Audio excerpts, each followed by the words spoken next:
Hello guys, j'espère que vous allez bien. Aujourd'hui on se retrouve pour une nouvelle vidéo et aujourd'hui on va parler de spiritualité. Aujourd'hui on va parler de mon éveil spirituel. Je vais tout vous raconter de A à Z. Je vais vous raconter aussi un éveil spirituel, qu'est-ce que ça apporte, qu'est-ce que ça sert, comment ça commence, comment ça se termine. Donc écoutez, j'ai hâte, ça fait très longtemps que je devais vous faire cette vidéo. C'est parti. Tout commence en juin, je sais plus en quelle année, mais j'avais 19 ans.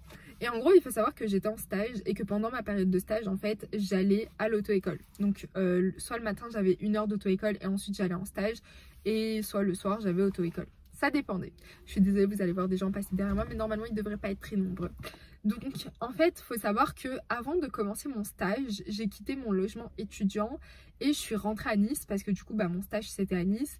Et clairement, moi qui suis une personne hyper organisée, je n'étais plus organisée. Moi qui suis une personne hyper motivée et déterminée, je ne l'étais plus. En fait, j'avais l'impression de plus être moi-même. Je m'en rendais compte, sans m'en rendre compte, je me disais juste « Ah bah, c'est bizarre, là je suis plus organisée alors que d'habitude je suis hyper bien organisée. » Genre, mes amis, la première chose qu'ils vont vous dire sur moi, c'est « Ah Menda, organisation.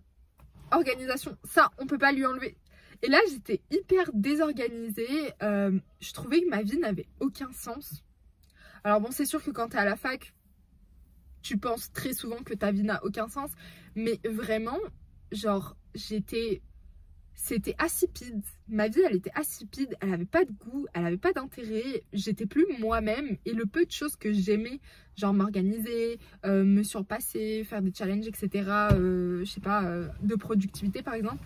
En fait, je l'avais plus et je le faisais plus parce que je trouvais pas ça intéressant et ça me venait même plus à l'esprit de faire ça. Donc clairement, je commençais à voir qu'il y avait du changement.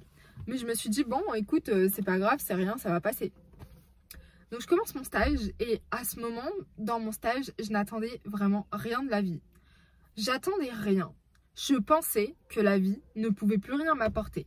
Et en plus de ça, vu que moi, je vais commencer à me développer personnellement très tôt, en fait, je commençais que, ça y est, j'avais appris tout ce que j'avais à apprendre. Que je commençais à m'ennuyer, vraiment. Il n'y avait plus rien d'intéressant. Je ne pouvais plus rien apprendre parce que j'avais déjà tout appris. Donc, vraiment, je commençais à me poser des questions. Et je me disais juste, c'est bon en fait. Ce que je redoutais est en train d'arriver. Sauf que je pensais que ça arriverait quand j'aurais 21 ans, pas 19 ans.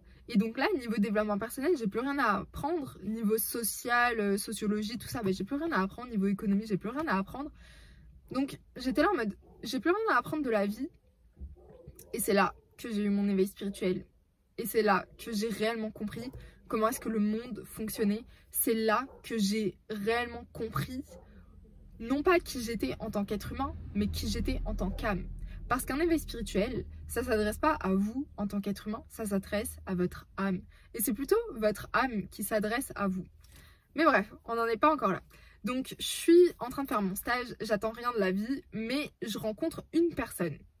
Et cette personne, c'est ma flamme jumelle. Et cette personne, je vois en elle tout ce que moi, j'ai toujours eu peur d'être. Ça veut dire une personne tatouée de la tête aux pieds, ou sujette aux addictions. J'ai toujours eu peur de ça. Une personne qui passe sa vie entière au travail. Toute sa vie, c'est son travail. Tu n'as pas de vie à côté de ton travail. Et toutes mes plus grandes peurs, cette personne, elle était ça. Vraiment. Et vous savez, comme on dit, les yeux sont le reflet de l'âme. Dès que j'ai croisé le regard de cette personne, genre, on n'avait même pas besoin de parler. On faisait de la télépathie, on se comprenait, on voyait très bien et on en a discuté par la suite qu'il y a un truc, il y a un truc. Mais à ce moment-là, je comprenais pas.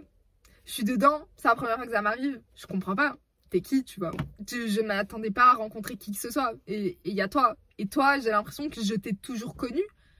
Et vous voyez cette légende qu'ont les Grecs de auparavant on était une âme et pour nous punir on nous a divisés en deux et du coup notre but dans la vie c'est de trouver notre moitié. En fait ça c'est le concept de flamme jumelle d'une certaine manière, sauf qu'on n'a jamais été une âme, on a toujours été deux âmes séparées mais on a une histoire en commun. Maintenant moi je ne crois pas aux vies passées. Donc moi je pense que c'est plus lié à la création des âmes, sauf qu'on ne sait pas comment les âmes sont créées, que à des vies antérieures. Je crois pas aux vies antérieures, je crois pas à la réincarnation. Pour moi, c'est tu viens, tu vis ta vie, tu prouves soit que tu es une bonne personne, tu vas au paradis, soit tu es une mauvaise personne, tu vas en enfer. C'est simple. Il n'y a pas de seconde vie, il n'y a pas de seconde chance. C'est ici que tu donnes tout. Et la vraie vie, bah, c'est la vie d'après. Et que ce soit dans ma culture, donc en Égypte, ça a toujours été comme ça la mentalité. Et que ce soit dans ma religion, bah, ça a toujours été comme ça aussi la mentalité. La vie d'après, dont les pharaons pensaient, c'était la vie au paradis. La vie où tu n'as pas besoin de te fatiguer. La vie où tu as tout ce que tu veux en fait. Déjà, on sait que toutes les âmes sont connectées. Mais je pense sincèrement que certaines plus que d'autres. Et ça, c'est sûr et certain. Comme certaines, pas du tout. Même si on est tous connectés, il y en a, on est connectés, mais à l'opposé. Genre, tu vois, il y en a une, c'est plus, l'autre, c'est moins. Bah, dans la vie, il y en a, ça fait plus. Et du coup, ça match. Et avec d'autres, ça match pas, ça s'éloigne. Donc, ça, j'en suis sûre. Et je suis persuadée à 1000% de ça. Et moi, je pense, comme je vous ai dit, que cette connexion d'une pseudo-vie antérieure, c'est pas une vie antérieure, c'est littéralement quand Dieu a créé nos âmes. Sauf que pour m'être renseignée d'un point de vue religieux et scientifique, j'ai trouvé une réponse sur la création des âmes. Et dans le Coran, il y a écrit que la création des âmes est un savoir que Dieu se garde. C'est une réponse. C'est pas la réponse que je voulais, mais c'est une réponse. Donc écoutez, on verra quand on sera mort, on lui posera la question de comment est-ce que ça se fait que certaines âmes sont connectées plus que d'autres, qu'est-ce qui se passait, comment est-ce que nos âmes sont créées. Mais ça reste un mystère pour le moment. Donc moi je rencontre cette personne, je commence à me poser des questions, j'en parle avec mes amis, je me dis what the fuck, qu'est-ce qui se passe et en fait, à ce moment-là, sur les réseaux sociaux, les gens parlaient beaucoup de numérologie. Et moi j'étais là en mode, je suis nulle en maths, mais j'ai tout de suite compris que la numérologie c'était une science totalement différente. Oui, c'était des chiffres, mais c'était peut-être la vraie manière d'utiliser les chiffres de manière utile dans la vie de tous les jours. Parce que Pythagore, Thalès, c'est des maths, oui, c'est des chiffres, oui, et des lettres. Mais on n'utilise pas ça dans la vie de tous les jours. Mais j'ai compris que la numérologie, c'était les maths qu'on appliquait dans la vie de tous les jours. Donc j'ai acheté un livre et je me suis vraiment renseignée sur la numérologie. Au travers de ce livre, il y avait aussi de la lithothérapie, il y avait plein de choses. Et clairement, je me suis dit, ah c'est génial, je suis en train d'apprendre de nouveaux trucs. Donc moi, j'allais faire mon stage et pendant ma pause, je lisais mon petit livre et tout, j'étais trop contente. Et donc, je commence à m'intéresser à la numérologie et c'est à travers de ça que mon éveil spirituel commence. Parce qu'en fait, peu importe à partir de quoi est-ce que vous commencez à vous intéresser à la spiritualité, mais ce au travers de quoi vous commencez, c'est ça qui va vous suivre jusqu'à la fin de votre réveil. Et ensuite, dans votre vie de tous les jours, vous allez avoir des petits moments spirituels, et ça sera au travers de ça. Donc moi, littéralement, c'était au travers des heures, des chiffres, tout. Tous les chiffres, toutes les heures miroirs, je les voyais. Toutes les heures miroirs inversées, je les voyais. La nuit, je me réveillais, je regardais l'heure, 11h11. Enfin, vous comprenez, je voyais toutes les heures miroirs à chaque heure. Toutes. C'était mon signe, c'était ma porte. Il faut comprendre un truc, c'est qu'en spiritualité, quand vous faites un pas vers Dieu, Dieu, il fait 1000 pas vers vous. Et ça, c'est dans la religion. Pareil que ce soit vraiment dans la spiritualité sans côté religieux, si vous faites un pas vers l'univers, il va vous ouvrir toutes ses portes. Tout le savoir qu'il a, il va vouloir vous le donner, il va vouloir vous le transmettre parce que vous faites partie des personnes qui sont éveillées. Maintenant, qu'est-ce que c'est qu'un éveil spirituel? Parce que c'est bien beau, mais c'est quoi réellement? Comme je vous ai dit, c'est pas vous qui rencontrez votre âme, c'est votre âme qui vous rencontre. N'oubliez pas que Dieu nous a créés, l'univers nous a créés, peu importe, mais on est créé et composé de 3 choses. Notre corps, notre esprit, notre âme. En fait, de base, on est des êtres spirituels qui vivons une expérience humaine. On est conditionné dès notre naissance à cette enveloppe charnelle, à cette vie d'ici-bas. En fait, on oublie qu'on a une âme et que notre âme, elle a une vie. Elle a eu une vie, du coup, quand elle a été créée, en attendant qu'elle nous soit insufflée à un corps, elle a pu rencontrer d'autres âmes, avoir des amis, et peut-être que ces personnes avec qui elle a eu des connexions dans sa création d'âme, plus tard, on les retrouve dans la vie terrestre. Un éveil spirituel, c'est votre âme qui est appelée à naître. Dans le sens où elle va se manifester. Salut Menda, je suis ton âme, tu es moi, viens à ma rencontre, découvre-moi. Et en fait, faut que vous compreniez que quand on fait un éveil spirituel, majoritairement, il y a une flamme jumelle dans le lot. Sauf qu'il y a des personnes qui vont aussi faire des éveils spirituels sans qu'il y ait de flamme jumelle. Sauf que la flamme jumelle dans l'éveil spirituel, c'est hyper important parce qu'elle va vous permettre de travailler beaucoup plus rapidement. Elle va vous permettre de comprendre beaucoup plus rapidement dans quoi est-ce que vous êtes en fait. Qu'est-ce que vous êtes en train de vivre. La flamme jumelle, elle reflète vos démons intérieurs. Elle reflète tout ce que vous détestez. Elle reflète tout ce que vous n'aimez pas. C'est votre opposé, littéralement. Votre flamme jumelle, elle est là pour que vous guérissiez de vos traumas, pour que vous guérissiez de ces craintes qu'il y a au plus profond de vous, de ces peurs que vous allez avoir, parce qu'elle reflète vos peurs, elle reflète votre démon intérieur. Et le but de l'éveil, c'est de combattre le démon intérieur. Ensuite, dans l'éveil spirituel, vous allez avoir un chakra. Vous savez, on a plusieurs chakras. Et bien en gros, dans votre éveil spirituel, vous allez avoir un chakra qui va se développer plus que les autres. Et ben moi, c'était le chakra du cœur. Et je vous jure que je ne comprenais pas, jusqu'à ce que je fasse mes recherches et que je le lise, je comprenais pas pourquoi est-ce que j'avais un mini soleil ici. Un soleil, mon cœur, mon chakra du cœur, il était développé, il rayonnait énergétiquement. Il vibrait tellement haut, il vibrait tellement fort que c'était pas croyable. Je comprenais pas ce qui se passait, je ne comprenais pas cette énergie qu'il y avait dans mon cœur, genre d'où ça venait en fait. Et surtout moi qui suis froide, insensible, j'ai pas de cœur, je parle pas de mes sentiments, du moins à l'époque, bah je comprenais vraiment pas, je me disais à la rigueur autre chose, mais pourquoi ça? Pourquoi est-ce que c'est ici que je ressens vraiment quand je vous dis un soleil? C'est un soleil. Je vous jure, vous voyez le soleil, comment il rayonne de toute sa puissance. Bah, j'avais un mini soleil, je l'ai lu et j'ai compris que dans ton éveil spirituel, spirituellement, tu vas avoir un point d'ouverture énergétique qui va s'ouvrir. Et bah pour moi, ce point d'ouverture énergétique, c'était le cœur. Et il faut savoir que généralement, vous pouvez trouver sur internet, mais par rapport à votre signe astrologique, vous allez avoir un chakra, mais il faut regarder le signe astrologique sidéral, pas le signe astrologique astral. Le signe astrologique astral, c'est votre faux signe astrologique, par exemple, mais votre vrai signe astrologique, c'est le sidéral. Donc, regardez, des fois, les deux sont les mêmes. Moi, dans les deux cas, je suis taureau. Et bien, en fait, chaque signe astrologique va avoir un chakra qui va lui être attribué. Et un chakra qui, dès sa naissance, va être développé, va être ouvert, va être un portail énergétique. Et donc, chez les taureaux, en général, c'est la voix, c'est le chakra ici.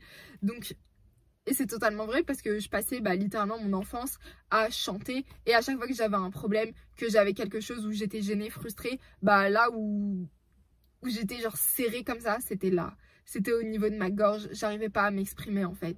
Donc clairement, je me suis dit putain mais c'est génial en fait. Donc au moins comme ça, vous savez que dans un éveil spirituel, vous avez un chakra qui se développe plus que les autres. Dans l'éveil spirituel, il y a ce qu'on appelle les nuits noires de l'âme. Les nuits noires de l'âme, qu'est-ce que c'est ? Les nuits noires de l'âme, c'est expliqué comme étant les démons intérieurs, non pas de ta personne, non pas de ce que tu redoutes dans cette vie d'ici-bas, mais celle de ton âme.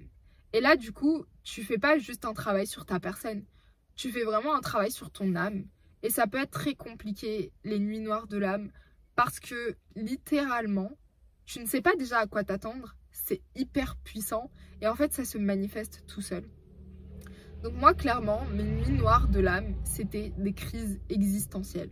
Des crises existentielles, qu'est-ce que c'est? Des crises existentielles, c'est le genre de crise que tu as parce que tu n'as plus envie de vivre. En fait, c'est totalement logique. Tu es une âme. Le meilleur endroit pour une âme, c'est auprès du Créateur, c'est auprès de Dieu, c'est dans l'univers, c'est avec d'autres âmes. C'est pas en étant ici, dans la vie d'ici-bas, la prison d'Adam et Ève que Dieu a puni en envoyant ici. C'est pas ici que tu vas vivre ta best life. C'est pas ici que tu vas kiffer quoi que ce soit. Toi, ton âme, elle souffre parce qu'elle vit cette vie d'ici-bas et elle n'a pas envie d'être là. Et elle mérite mieux que cette vie d'ici-bas. Et moi, vraiment, mon âme, je ressentais que cette vie, elle la supportait pas.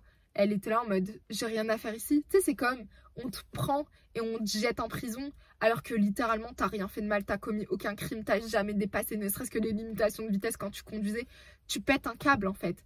Et ton âme, c'est de l'énergie, donc t'as de l'énergie qui se manifeste comme ça, constamment, tout le temps, ça vient, ça part, tu sais pas quand est-ce que ça vient, tu sais pas quand est-ce que ça part, et littéralement, elle s'exprime. C'est ton âme qui s'exprime. Donc moi, je passais des soirées entières à pleurer et à prier en mode Dieu, please, envoie-moi l'ange de la mort, je veux mourir parce que mon âme, je veux être au plus près de toi. Je veux pas être dans cette vie d'ici-bas. Dans cette vie d'ici-bas, il n'y a rien qui m'intéresse. Mais je voulais pas me suicider, elle est là la différence, je voulais pas me suicider parce que déjà dans mes croyances c'est interdit de se suicider et en plus de ça, même si tu te suicides, tu peux ne pas réussir ton suicide parce que même si tu te suicides, à la fin c'est Dieu qui décide si ça marche ou pas. Ça veut dire qu'il y a des personnes qui tentent de se suicider, qui finissent handicapées, qui finissent le crâne fendu, qui finissent malades pour le reste de leur vie parce que Dieu a décidé que non, il va pas récupérer leur âme maintenant. Et il y a d'autres personnes chez qui ça marche parce que Dieu, il se dit ok, je récupère ton âme maintenant. Mais voilà, et moi je faisais vraiment des crises existentielles. Je voulais plus exister dans cette vie d'ici-bas parce que mon âme, elle souffrait. Genre elle était là en mode je n'ai rien à faire ici, je ne mérite pas d'être ici. Ici c'est la misère, ici c'est nul, je mérite 1000 fois mieux que ça. Je ne veux pas être ici, renvoyez-moi auprès de Dieu. Genre vraiment c'était ça. Je passais vraiment 3 heures d'affilée à pleurer comme si mon père il venait de mourir. Mais vraiment je pleurais. Et en fait je ne peux pas le contrôler parce que c'est pas moi, c'est pas mon être qui pleure, c'est mon âme qui pleure. C'est mon âme qui souffre. Certaines personnes ça va être totalement différent. Certaines personnes ça va être de l'injustice. Certaines personnes ça va être des blessures d'abandon. Moi voilà c'était des crises existentielles. Et faut vous dire que moi ça m'a choquée parce que punaise quoi, qu'est-ce que je suis déterminée dans ma vie pour atteindre mes objectifs. Mais vraiment, toute ma vie c'était consacré et créé autour de mes objectifs pour que je puisse les atteindre. Là j'en avais rien à foutre de mes objectifs. J'étais là en mode mes rêves je les réalise pas. Là mon plus grand rêve c'est de mourir. J'en ai rien à foutre. Cette vie n'a aucune valeur. Cette vie n'a aucune importance. Je ne veux pas être ici. J'ai compris que cette vie ce n'était pas la vraie vie. Même si on le sait très bien. Surtout quand on est religieux. On le sait très bien que c'est pas la vraie vie. Et que la vraie vie c'est le paradis. Et qu'ici c'est un test. Mais peu importe. Il y a des gens ils enjoy cette vie. Il y a des gens du coup comme moi qui avaient des objectifs à atteindre. Et voilà, même si tu sais que tu vas mourir et tu retourneras à Dieu parce que tu appartiens à Dieu, tu sais, tu vis quoi. Tu as des objectifs, des projets, patati patata, t'es dans l'action, t'es dans le mouvement. Mais vraiment, j'en avais plus rien à foutre. J'en avais plus rien à foutre. Ce qui était la chose la plus importante pour moi, celle à laquelle je pensais que je ne renoncerais jamais, au grand jamais, là, au travers de mon éveil spirituel, c'était de la poussière. Ça ne m'intéressait même plus. Mais vraiment, ça ne m'intéressait plus. C'était de la poussière. Comme si ça n'avait jamais été dans mes objectifs. Et je vous jure que ça m'a choquée parce que j'étais tellement déterminée, tellement focus sur ça, tellement concentrée sur ça que j'étais choquée en fait. Je me disais, punaise, c'est hardcore. Je suis rentrée en 2e année de DUT et là ça a été la goutte d'eau parce que entre midi et 2 j'étais partie me chercher un sandwich à la supérette à côté et en fait je suis en train de regarder les boissons, je regarde les jus et là je commence à pleurer à chaudes larmes, comme ça, dans le centre commercial devant tout le monde. Je commence à pleurer, comme ça. Je vous dis ça prévient pas quand ça vient et j'étais en train de faire une crise et en fait j'ai tout lâché, je suis sortie du centre commercial, je me suis posée, j'ai appelé ma meilleure amie, j'étais là mais je comprends pas, j'en peux plus, faut que ça cesse. Parce que je veux bien pleurer chez moi, ok, tu vois. Je suis dans mon intimité, je suis avec moi-même, il n'y a pas de problème, tu vois. Mais pleurer comme ça dans la rue, devant les gens, là, en plein centre commercial, alors que j'étais occupée en plus de ça. Ça, tu vois, en fait, ça a atteint ma limite. Clairement, ça a atteint ma limite.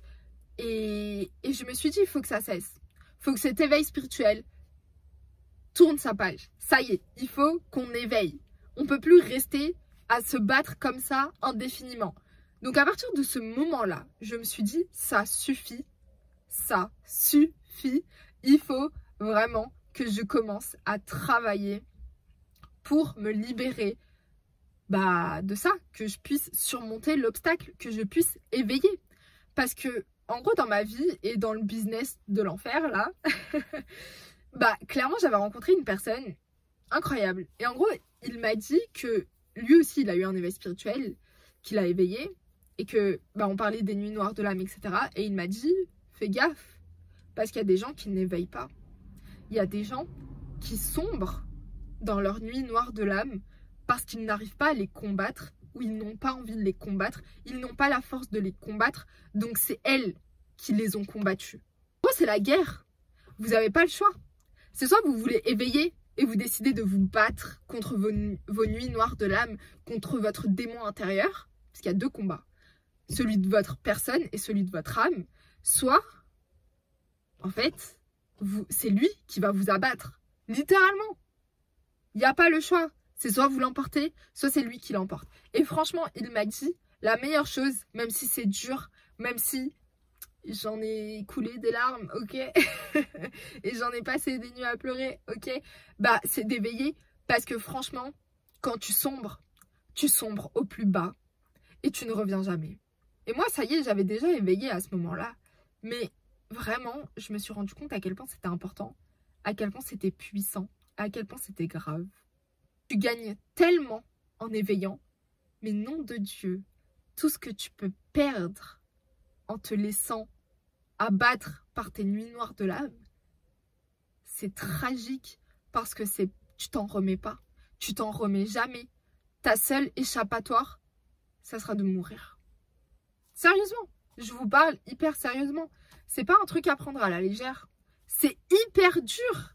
C'est pas un truc à prendre à la légère. C'est pas un truc qu'on fait comme ça en un mois, ça y est, c'est réglé. C'est un truc qui vous laisse des séquelles à vie. Moi, jusqu'à ce jour, des fois, quand il y a des moments durs, quand il y a des moments de galère, je vous jure que je chiale un petit peu et je me dis, putain, la vie là, elle me gave. Il n'y a rien d'intéressant ici, j'ai rien à faire ici. Laissez-moi partir. Laissez-moi partir. Ça y est, j'en ai marre. Évidemment, ça, on va dire, c'est le petit résidu qu'il reste. Mais même dans mes nuits noires de l'âme, ça a été quelque chose d'hyper intéressant parce que j'ai réellement compris comment est-ce que le monde fonctionnait. Réellement. C'est pour ça que je ne peux pas croire, et ça me gave, les personnes, par exemple, qui sont très terre-à-terre, en fait. Parce que cette vie, déjà, les scientifiques n'arrivent pas à prouver si c'est une simulation ou si elle est réelle. Juste déjà ça, c'est énorme. Et quand tu connais l'histoire des religions, le début, Adam et Ève, ils sont partout. L'histoire, c'est la même. Ils étaient au paradis, ils ont été punis, ils ont été envoyés sur terre. Donc comprenez et voyez plus loin que ce que vous voyez ici. J'ai décidé de me battre et d'éveiller, parce que j'en avais marre. Ça avait vraiment atteint ma limite en tant que personne. Ça, c'est le genre de truc, de limite que je me mets. Et là, ça l'a dépassé. Et j'étais là en mode, plus jamais ça me refait ça. Plus jamais. Plus jamais. Là, ça a franchi ma limite. Donc, j'ai commencé à travailler sur moi. Je me suis dit, ok, on va glow up. Et franchement, ce qui m'a le plus aidé pour éveiller, et ce qui m'a littéralement fait éveiller, c'est mes ancêtres. Parce que je suis d'origine égyptienne. Et il faut que vous compreniez que toute ma vie, quand j'ai dit que j'étais d'origine égyptienne, on m'a dit « Ah mais c'est incroyable, c'est formidable, t'es déjà allé ». Genre, les gens en fait, ils idolâtrent l'Égypte, vous imaginez même pas à quel point. Et moi j'étais là en mode « Ouais, c'est cool, c'est un pays comme les autres ». Non, c'est pas un pays comme les autres. Non. Et ça, je l'ai compris pendant mon éveil spirituel parce que c'est littéralement ça qui m'a fait éveiller. J'ai passé mon temps à regarder des vidéos d'anthropologues, d'égyptologues. Et c'était des vidéos, ça m'est tombé dessus comme ça. C'est pas du tout le genre de truc que je regardais auparavant. Ça expliquait la pensée de l'Égypte antique. Comment est-ce que le monde a été créé selon les Égyptiens antiques. Comment est-ce que la vie après la mort. Tout ce côté spirituel. Tout ce côté de questions existentielles qu'on peut se poser. Tout ce côté scientifique. Et c'est ça que je passais mon temps à regarder. Et je regardais les vidéos de la nouvelle Acropole. Franchement, je vous les recommande. Et je regardais. Et franchement, je regardais les vidéos. Je me nourrissais du savoir du monsieur qui faisait la vidéo, qui est un anthropologue. Non, je buvais ces paroles. Je buvais ces paroles, ça nourrissait mon âme. Mon âme, elle était réconfortée en regardant ça. Je vous jure. Et j'ai regardé toutes les vidéos. Toutes. La dernière fois, dans ma vidéo du business de l'enfer, à la fin, je vous parlais d'Égypte antique et je vous parlais de surdité mentale. Bah ça, je l'ai appris en regardant ces vidéos et ça m'a fait tellement sens. C'était une révélation. Vraiment. Et aussi, au tout début de mon éveil spirituel, quand je m'intéressais à la numérologie, ce qui a fait continuer à m'intéresser à la numérologie et ce qui m'a fait continuer dans mes recherches, dans ma quête, littéralement, c'était que la première chose que j'ai lue dans ce putain de livre, c'était dans l'introduction. Et ça m'a suffi pour tout le reste de mon éveil spirituel. En gros, il disait que les chiffres, depuis la nuit des temps, ont toujours été utilisés par les civilisations les plus savantes pour construire des choses incroyables que jusqu'à présent, on n'arrive pas à reconstruire avec la technologie qu'on a. Et bien ces civilisations, je prends l'exemple, toujours le même exemple, mais l'Égypte antique, les pyramides, le sphinx, ils ont été construits avec le nombre d'or. Nombre qui n'est plus du tout utilisé aujourd'hui. Les seules personnes, groupes qui l'utilisent encore, je crois que c'est le Tour de France. Je ne sais pas ce qu'ils font avec, mais voilà. Ils l'utilisent encore dans leurs calculs. Mais sinon, ce n'est plus utilisé. Et toutes les constructions qui ont été construites et qui ont utilisé le nombre d'or, on n'a jamais réussi à comprendre comment est-ce qu'ils les avaient construits, comment est-ce que ça avait été construit, mais aussi, on n'a jamais réussi à les reconstruire nous-mêmes avec la technologie qu'on a aujourd'hui. Ce nombre d'or, c'est 1,618. 1,618. Je vais m'en rappeler jusqu'à ma mort. Parce que 1,618, vous ne pouvez pas imaginer, quand je l'ai lu, la révélation qu'il y a eu en moi. Mais la révélation. Déjà parce que ça fait 16, 18. Mes 16 ans, ça a été hyper important dans ma vie. Mes 18 ans, ça a été aussi hyper important dans ma vie. C'est les 2 années de ma vie où il y a eu un énorme changement. Et moi, je vois ça, je vois 1,618, ça me parle en tant que personne, par rapport à ma vie, mais aussi en tant qu'âme. Ça a été, je vous jure, une révélation. Mais une révélation, vous imaginez pas à quel point. Et c'est là que j'ai compris que j'étais en éveil spirituel parce que mes parents, mes 2 parents, ils sont d'origine égyptienne. Mes parents, ils sont nés là-bas. Mes parents, ils ont grandi là-bas. Mes parents, ils ont toute leur famille là-bas. Je leur ai montré le livre. Je leur ai fait lire le livre. Tellement pour moi, c'était une évidence. Et puis, je vois que pour eux, ça n'avait aucun sens. C'était insignifiant. Puis, j'ai commencé à me poser des questions. Je me suis dit, mais attends, ils sont censés comprendre et ressentir ça mieux que moi. Et là, en fait, j'ai compris que non. Eux n'avaient pas été choisis pour être éveillés. Eux n'avaient pas été choisis pour comprendre. Moi, oui. Dieu m'a choisi pour comprendre. Dieu m'a choisi pour que quand je vois 1,618, je comprenne que ça me parle. Ça me parle. Que je comprenne. C'est vraiment une évidence. Ça m'est apparu comme une évidence. Et j'ai montré ça à mes parents. C'était insignifiant pour eux. J'étais là en mode, mais qu'est-ce qui se passe? Comment est-ce que c'est possible? Comment? Je ne comprenais pas. Je ne comprenais pas. Et par la suite, j'ai compris, c'est pas tout le monde qui avait l'occasion d'avoir un éveil spirituel. C'est pas tout le monde. Et c'est pas tout le monde qui avait l'occasion d'éveiller de l'éveil lui-même. C'est pas tout le monde. Et tu as beau partager les mêmes origines que certaines personnes, tu as beau peut-être être moins légitime que certaines personnes par rapport au sol, bah en fait, t'es plus légitime qu'elle. Tu comprends mieux qu'elle, tu sais mieux qu'elle. T'as été choisie, elle non. Et vraiment, ça m'a tellement parlé. Mais tellement. Et c'est ça qui m'a sauvée. Je vous jure. Moi qui n'en avais rien à foutre. Moi quand on parlait d'Égypte, j'étais là en mode, ouais, ok. Ok, tu vois. Je comprenais pas l'importance que l'Égypte avait. Je comprenais pas tout ce qu'on avait construit. Je le voyais. Mais voir et comprendre les mots, c'est pas les ressentir, c'est pas les comprendre au plus profond de soi. Ça n'a rien à voir du tout. Et là, j'ai compris, j'ai ressenti plus que n'importe qui d'autre. Vraiment, plus que des personnes que j'aurais cru plus légitimes à comprendre ça. Bah non, dans le lot, c'était moi qu'on avait choisi pour éveiller, c'était moi qu'on avait choisi pour comprendre ça. Et clairement, c'est ça qui m'a aidée. Parce qu'à la fin de mon éveil spirituel, vraiment, le mois de novembre, décembre, là, j'étais là fighting. J'étais en mode, je me concentrais sur moi-même, je prenais soin de moi, mais vraiment énormément. En plus, j'habitais seule, donc il n'y avait pas de distraction, il n'y avait personne pour m'embêter. Je faisais à manger ce que je voulais. Si je voulais manger dehors, je mangeais dehors. Si je voulais sortir avec mes amis, je sortais avec mes amis. J'étais libre. Et avoir cette liberté, d'une certaine manière, ça m'a permis aussi de me restreindre parce que pas tout est bon dans la liberté. Pas tout. Et c'est, je sais pas, tu vois tout le temps tes amis, bah, t'as plus la valeur de leur amitié. Tandis que si tu les vois pas beaucoup et que, bah, une fois, tous les 2-3 mois, vous vous voyez, là, vous allez passer de vrais moments, vous faire de vrais souvenirs et valoriser vraiment les personnes. Parce que, bah, les personnes ont de la valeur et vous aussi, vous avez de la valeur. Et bah, ça, en fait, j'ai commencé à mettre ça en pratique, la valorisation. Constamment.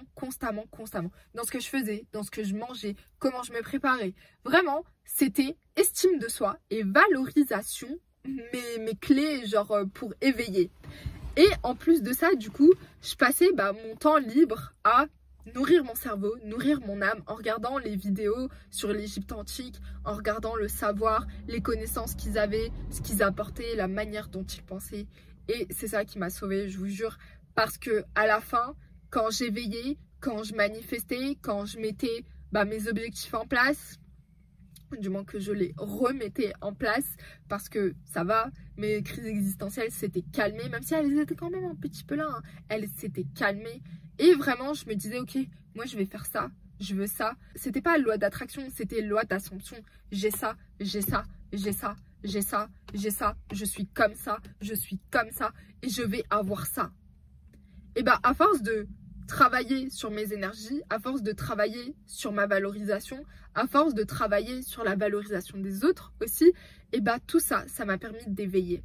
Et le jour où j'ai éveillé, parce que vous savez quand est-ce que vous éveillez, vous vous souvenez du jour comme si c'était hier, et le jour où j'ai éveillé, je vous jure que je m'en souviendrai toute ma vie. En gros, ça s'est passé en 3 jours, et en fait, tous les soirs, c'est comme si en fait je me sentais attaquée par je ne sais qui, je ne sais quoi, mais en gros, je passais mon temps à tourner en rond chez moi et à me défendre. Je passais mon temps à me défendre. Non mais tu te prends pour qui? Tu sais pas moi qui je suis réellement. Je vaux ça, ça, ça, ça. Et en fait, j'étais attaquée par personne et il n'y avait rien, tu vois. Mais c'est mon âme qui parlait. Mon âme, elle était là en mode guerrière. Et comme je l'ai laissé s'exprimer quand elle pleurait, je la laissais s'exprimer là aussi. Et donc en fait, je me laissais juste emporter. Parce que moi, même si j'ai une âme, j'ai pas accès directement à mon âme. Donc si elle a besoin de m'utiliser pour s'exprimer, vas-y continue. Je la laissais s'exprimer. Elle était là, elle se défendait, elle se défendait, elle se défendait. Elle se sentait hyper forte, avec le chakra du cœur qui rayonne comme ça, comme un soleil. Et en fait, le chakra du cœur, parce que c'est le chakra du cœur, c'est l'amour propre, c'est la valorisation, c'est l'estime de soi. Ça part d'ici. Cette énergie qui était concentrée ici, elle s'agrandissait, elle s'agrandissait, elle s'agrandissait, jusqu'à ce que le jour où j'éveille, je sois devenue le soleil. Vraiment, j'avais... du coup, quand t'éveilles, t'es à 900 Hz. T'es au maximum. T'es aligné. Quand t'éveilles, ton corps, ton âme, ton esprit, tous tes chakras, ils sont alignés. Vous êtes sur la même longueur d'onde. Et là, toute l'énergie que tu appelles, tout, la réussite, le travail, le ci, le ça, tout ça, en fait, ça vient directement à toi. Donc, tout ce que j'avais manifesté pendant ces 3 jours-là, le lendemain, le jour d'après, ou le jour encore d'après, je les ai eus. Comme ça, pouf, hyper rapidement. Je m'attendais même pas. J'étais là en mode, ah ok, ah c'est comme ça, ok, ok, très bien, ça marche, j'accepte, c'est bien, on va continuer comme ça. Et en gros, dites-vous que, aussi un truc, c'est que pendant ces 3 jours, où bah, je m'exprimais, je me défendais, bah, je ressentais une présence. Je ressentais une présence très lourde énergétiquement, très forte et très ancienne. Je ressentais littéralement 3 personnes avec moi. Je ressentais mes ancêtres qui étaient là en mode « Écoute, s'il se passe un truc, on est là, on va te défendre. » Un là et un derrière. On formait un espèce de losange et moi du coup j'étais tout devant. Je ne vais pas vous dire qui sont ces personnes, même si je sais très bien qui sont ces personnes. Je les ai reconnues, je connais leur nom, je connais leur histoire et j'étais choquée. Mais en gros, dites-vous qu'après que j'ai éveillé, à chaque fois que je manifestais, à chaque fois que bah, je me sentais pas très bien, ces personnes, elles étaient là. Ces énergies, elles étaient là. Moi, je crois pas aux âmes qui se baladent dans cette vie ou quoi, mais je crois aux énergies. Et comme toutes nos âmes sont ralliées, bah, je pense que quand un corps meurt, l'énergie va vers une personne. Cette personne vers qui elle est rattachée, cette personne vers qui elle est ralliée d'une certaine manière. Et bah moi, c'est venu à ce moment-là. Et pendant très longtemps après, j'ai continué à sentir cette énergie, cette présence, cette protection autour de moi. Vraiment. Aujourd'hui, je le ressens plus parce que j'en ai plus besoin d'une certaine manière, parce que bah j'ai le Tout-Puissant qui me protège. Mais vraiment, à la fin de mon éveil spirituel, c'était incroyable comment est-ce que je ressentais vraiment des énergies à côté de moi qui se manifestaient sous forme de personnes. Forcément, c'était incroyable. Et en fait, quand je vous dis que c'est vraiment mes ancêtres, mon histoire qui m'a fait sortir de mon éveil spirituel, bah c'est ça. Et jusqu'à la fin, quand je suis sortie de mon éveil spirituel, bah ça m'a accompagnée dans le chemin et ça m'a accompagnée vers le droit chemin et ça m'a accompagnée vers bah, pratiquer ma religion que je ne pratiquais pas mais que aujourd'hui je pratique. Bah quand je priais, je vous jure que je ressentais leur énergie à côté de moi comme ça, en mode on te surveille, on est là, on te surveille. C'est bien, c'est ça le chemin que tu dois suivre. Tu as trouvé la voie, tu as trouvé la lumière, donc tu n'as plus besoin de nous, notre mission elle est finie, on rentre chez nous. Clairement, c'est comme ça que je l'ai senti, parce que dès que j'ai commencé à prier, je commençais à sentir que, non pas qu'elle m'abandonnait, mais que ça y est, moi j'avais fait ma part du travail, et que bah, elles aussi, elles avaient fait leur part du travail, et que bah, il était temps pour elles de partir, de me quitter, parce que bah ça y est, j'avais plus besoin d'elles.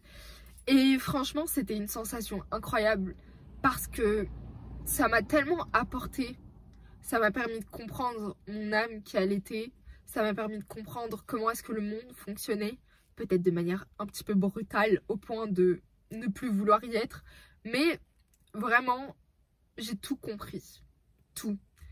Au travers de mon éveil spirituel, j'ai pu m'intéresser à énormément de choses, à énormément de sciences, à énormément de spiritualité, à énormément de choses.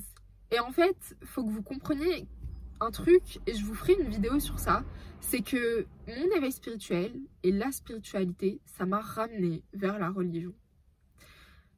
Ça m'a vraiment fait comprendre au plus profond de moi ma religion. Et que tout ce que j'ai trouvé en spiritualité, je l'ai retrouvé x10 en islam. Chaque question que j'avais toujours une réponse dans le Coran. Je n'avais même pas besoin de chercher. Dieu m'apportait la réponse devant mes propres yeux. Il me disait, tu te poses une question sur ça? Elle est là ta réponse. Tu te déplaces même pas. Je te l'apporte. Elle est là. Et c'est pour ça que aujourd'hui, bah, ma foi, elle est hyper importante. Elle est hyper puissante. Peu importe ce qui se passe. Parce que je suis passée par tous les chemins. Et ça m'a ramenée vers celui-ci. Alors, il a toujours été là. Je l'ai toujours vu, je l'ai toujours connu. Mais je ne l'ai jamais ressenti au plus profond de moi. Jamais. Au point de vraiment le choisir. Et chez nous, on a cette phrase qui dit que oui, tu nais musulman, mais avant tout, tu choisis l'islam. C'est pas parce que tu nais musulman que tu vas commencer à pratiquer. Et ça marche pour toutes les religions. C'est pas parce que tu nais dans une religion que forcément pour toi c'est évident. Il faut que toi-même tu fasses tes recherches. Il faut que toi-même tu apprennes à connaître Dieu. Il faut que toi-même tu apprennes qui tu es, qui sont les prophètes, quelle est l'histoire. Il faut que toi-même tu fasses ce travail de recherche-là. Et ensuite, à toi de faire le choix. Ou le choix se fera tout seul. Ça dépend. Mais clairement, ça m'a ramené vers ce chemin. Et bah, c'est le meilleur. C'est le meilleur parce que c'est ce dans quoi j'étais déjà. Et ça m'a permis vraiment de tout comprendre. Pas que ce qui m'intéresse, mais tout. Tout. Donc pour moi, quand je vois par exemple certaines choses qui vont être très terre à terre, bah, en tant que personne qui a eu un éveil spirituel, outre le côté religieux vraiment, en tant que personne qui a eu un éveil spirituel, qui est très spirituel et qui reste très sensible aux énergies, et bah il y a des trucs pour moi ça va être insensé. Il y a des trucs que je vais pas comprendre. Je vais être là en mode c'est ridicule, c'est faux, c'est pas ça. Et pour moi c'est tellement évident parce que je suis allée tellement loin dans l'expérience que c'est une évidence. Mais c'est pas une évidence pour tout le monde. Forcément, c'est pas une évidence pour tout le monde. Mais ce qui me peine le plus en fait, c'est de voir que bah, certaines personnes n'ont pas un minimum d'ouverture d'esprit pour se dire bah en vrai je vais peut-être me renseigner. Ça coûte rien de se renseigner. Ça coûte rien. Ça coûte rien. Et ce que ça vous apporte, c'est la sérénité, la certitude que le choix que vous faites, que la chose dans laquelle vous êtes, que l'idée que vous aviez, que la pensée que vous êtes en train d'avoir, bah elle est correcte. Elle est correcte. Dans ma vie, je ne cherche pas l'égalité. Dans ma vie, je cherche la justice et la justesse. Parce que l'égalité, ça paye pas. L'équité, ça paye pas. L'égalité, ça ne paye pas. L'équité, ça ne paye pas. Ce qui paye, c'est la justesse et la justice. Voilà. C'est aussi simple que ça. Donc, dans ma dernière story time sur mon entreprise de l'enfer, je vous disais à la fin de la vidéo que je suis trop contente parce que je pars en Égypte. Donc là, fin du mois de mars, je pars et j'y vais pour un mois. Et en plus de ça, pour une fois, je pars pas avec ma maman parce que d'habitude, je pars toujours avec ma mère. Mais là, je vais partir avec mon papa, donc j'ai trop hâte. Ça fait tellement longtemps que j'y suis pas allée, ça fait 10 ans. Et bah pendant 10 ans, il s'est passé des dingueries. Et j'ai eu bah, cette connexion incroyable. Et en fait, bah ça faisait un petit moment que je voyais que des vidéos sur l'Égypte. En fait, c'est l'Égypte qui m'appelait. Elle m'appelait, elle me disait « Melinda, il faut que tu rentres à la maison. » Donc moi, j'étais là en mode « Bah, je peux rien faire parce que j'y vais pas pendant l'été parce que mon père, il travaille tout le temps. Moi, je travaillais. Là, je ne travaille pas. » Donc, c'est excellent. Genre, littéralement, enfin, c'est arrivé. Mon père aussi, ça fait des années, il n'est pas parti. Et bah, voilà. Dieu a réalisé mon rêve d'aller en Égypte, de rentrer à la maison. Du coup, j'ai hâte de voir. Déjà, je suis émue d'y retourner, vous imaginez même pas. Genre, je suis hyper émue. Et en plus de ça, je sens que mon âme, elle va rentrer à la maison. Parce qu'il y a un truc aussi, c'est que après mon éveil spirituel, je m'intéressais du coup aux histoires là que les gens disent en ce qui concerne bah, les âmes et les vies antérieures. Même si j'y croyais pas, je m'y intéressais quand même, mais en fait, ça me coûte rien.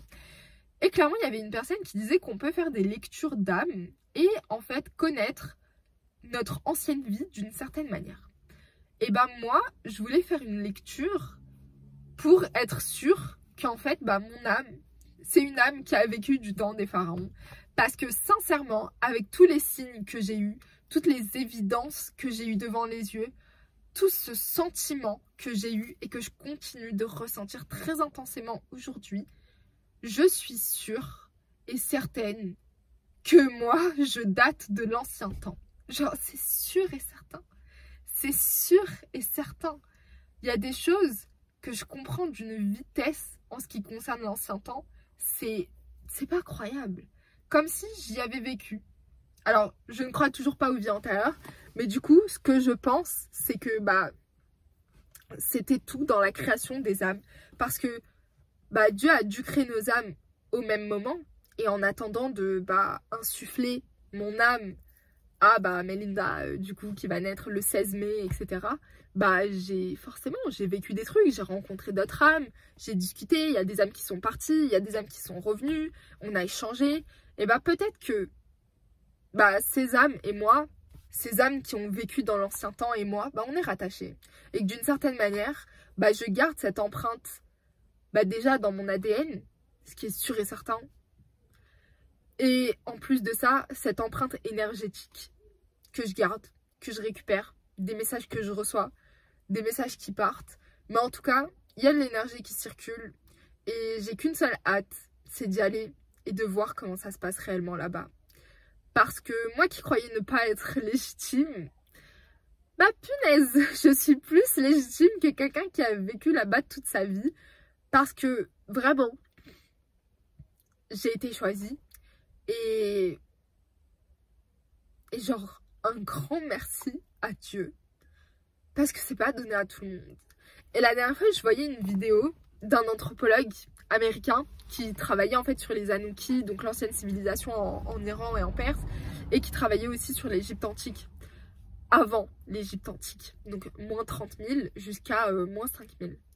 Et en gros, il était hyper ému, tu vois, le mec est grand, musclé et tout, un homme qui parle bien, tu vois. Il disait qu'il continuerait à avoir foi en l'humanité tant qu'il y aura des personnes éveillées sur cette terre. Et ça aussi, ça m'a tellement parlé et ça m'a tellement touchée, franchement, parce que je me suis dit, c'est vrai, on comprend les choses de manière différente, on comprend le passé de manière différente et on peut clairement jouer sur l'avenir grâce au savoir qu'on a. Et moi, le savoir que j'ai de mon éveil spirituel, ce savoir que Dieu m'a donné, bah, c'est ce sur quoi ma chaîne YouTube porte. C'est sur le développement personnel, c'est sur la spiritualité, c'est sur mieux comprendre le passé pour mieux créer l'avenir. C'est sur ça. Et franchement, pour avoir fait des recherches, à part Bob Proctor, dont j'ai suivi la formation, bah, il n'y a personne d'autre que j'ai trouvé qui était comme ça. Et qui avait l'histoire que j'ai. Donc, franchement, je m'arrêterai jamais de faire ce que je fais pour la simple et bonne raison que, bah, quand on meurt, dans notre tombe, on nous pose plusieurs questions. Parmi les questions qu'on pose, c'est quel était ton savoir et qu'en as-tu fait? Bah, mon savoir, c'est ça.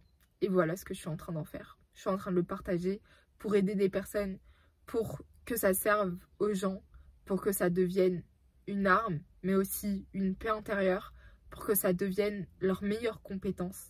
Parce que s'il y en a bien une à avoir, c'est celle-là. C'est celle d'avoir confiance en soi. C'est celle de se connaître de A à Z. Connaître son corps, connaître son esprit et aussi connaître son âme. Et ça, c'est peut-être le plus beau savoir que quelqu'un puisse avoir. Et c'est peut-être le plus beau savoir et le meilleur moyen d'aider les gens et de le transmettre. Pour moi, il est hors de question que je meure et que à cette question, je réponde mon savoir, c'est Dieu qui me l'a donné et j'en ai rien fait. Je peux pas. C'est impossible. Impossible. Vraiment. Ça serait tellement humiliant. Tellement. Alors ouais, c'est pas facile. Ouais, il y a des trucs compliqués. Et des fois, il y a des gens chiants. Mais franchement, pour moi, c'est tellement une évidence. Pour moi, c'est un don de Dieu que ça me fait rien. Genre, vraiment. Parce que c'est tellement évident. C'est une évidence pour moi que c'est ça mon savoir. Que ça y est, en fait. On est lancé, la machine est lancée. Et j'ai aucune raison de m'arrêter. Parce que je pense que j'aurai toujours quelque chose à apporter à quelqu'un. Et franchement, des fois, je reçois vos messages. Ça me fait hyper plaisir. Même si c'est évident que même si je reçois pas de messages sous les vidéos aident quelqu'un. Forcément. Même si ça va pas aider la personne, j'aurai appris quelque chose à quelqu'un qui pourra aider quelqu'un d'autre. Et ça, franchement, c'est la meilleure des choses que je puisse faire. Je peux pas vous envoyer de l'argent. Je peux rien faire d'autre que vous aider à avoir confiance en vous. Vous aider à vous estimer. Vous aider à vous battre, vous aider à vous connaître parce que c'est existentiel et c'est essentiel d'avoir accès à ce savoir-là, d'avoir accès à ces connaissances-là. Ça a été une longue story time. C'est un peu l'histoire de ma vie et ça a changé le cours de ma vie. Mais j'en suis très contente. C'était pas facile, il y a eu des moments difficiles, mais c'est très très important. Il faut savoir aussi que dans l'éveil spirituel, à la fin de son éveil, on a deux choix. C'est des choix qui se font naturellement, mais c'est soit tu continues à éveiller et tu continues du coup à apprendre de nouvelles choses, à avoir de nouvelles expériences, etc. Soit tu décides de revenir à la vie lambda de madame et monsieur tout le monde qui n'est pas éveillé. Au début j'ai fait ça et ensuite naturellement ça m'a ramené vers le chemin des expériences, le chemin du savoir. Écoutez guys, j'espère que cette vidéo vous aura plu. C'est hyper important pour moi cette vidéo, ça m'a pris du temps à faire, mais c'est peut-être la vidéo la plus importante de ma chaîne YouTube parce que au travers de cette vidéo, vous comprenez qui je suis réellement et pourquoi est-ce que je suis là, pourquoi est-ce que je suis sur YouTube, pourquoi est-ce que je fais tout ça. Donc franchement, je suis hyper contente de pouvoir vous sortir cette vidéo, j'espère qu'elle vous servira. Et évidemment, chaque éveil spirituel est différent d'une personne à une autre. J'espère que mon histoire, mon éveil pourra vous servir, pourra vous apprendre certaines choses. Et prenez soin de vous. Je vous fais de gros bisous. On se dit à très bientôt.